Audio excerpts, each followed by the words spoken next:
The authorization that we got from Ministry of Natural Resources was to destroy this nest.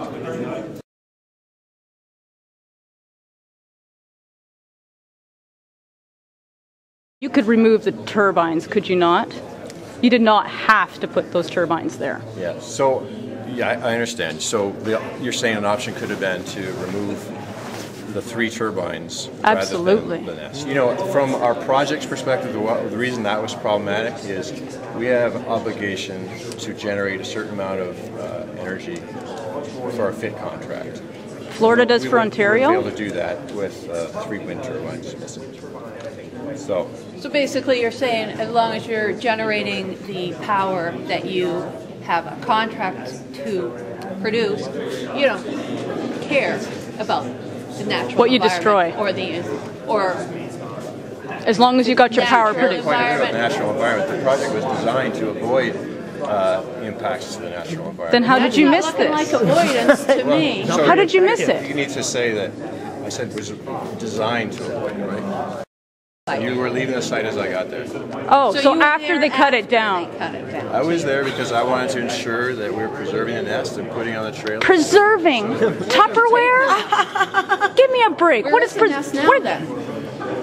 It's in a location that I'm not going to disclose. It's our interest to make sure it stays safe until we can find a way to utilize it. Yeah. You already ruined it. You ruined it. You ruined it. The birds will never. What? What are you going to do? Go stick it on a stick somewhere?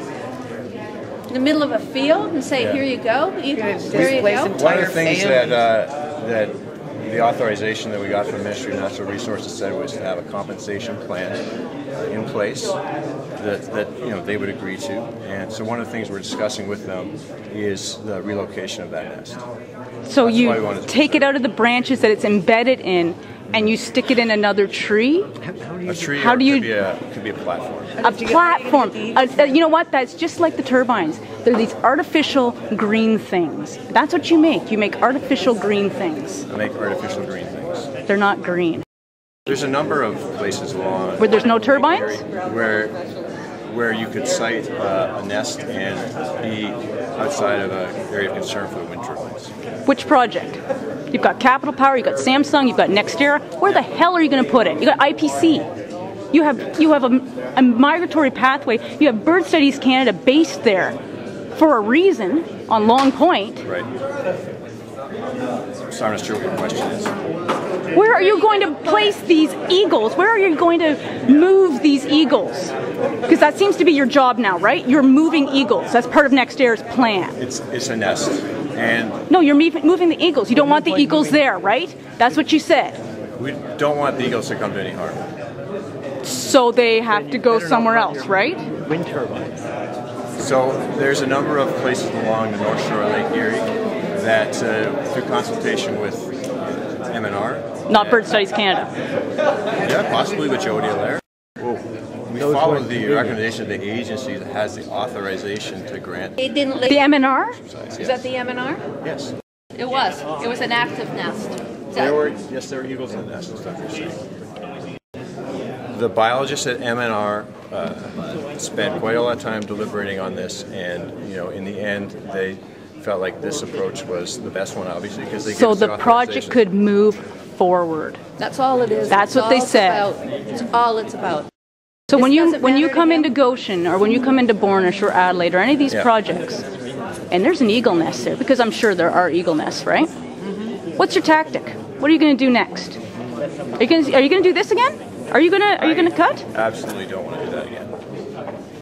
If you thought about this and this was in your head for a week before it happened, why didn't you notify people that you're going to do it? Yeah, why didn't you notify the Six Nation, HDI? You didn't notify any of them. I can't speak to which of the Aboriginal communities were notified of it. So well, according to their newspapers today, none of them. You feeling good about this? Hey, Josie? I am Josie. Yeah, we know you're Josie. Are you feeling good about it, though? That's what I am. I think we did do the right thing. Unfortunately, it did work out that, a nest had to come down. The community. Why wasn't the community consulted on this particular Remember, we activity? had a small time frame to make sure that we had to take You this got shut approval down. on December If you're not gonna- 31st. You had a lot of time to notify 5 the days. community. No, it And when wasn't. did you notify? When did you notify the communities It officially? wasn't part of our permit to notify the community. This had to happen. It Even the wasn't natives? necessary. Even the Six Nations? It wasn't part even of the HDI? permit. It isn't necessary. You said you were working with people, and he just said you don't have to, so you don't. No, there's two different things here. He's saying that we didn't have to prior to this, the nest coming down. What I'm saying now is we want to make sure that the people, that the local community members do understand what happened, have a full understanding After of why. the fact. And in the future. Better to have to say something now than never.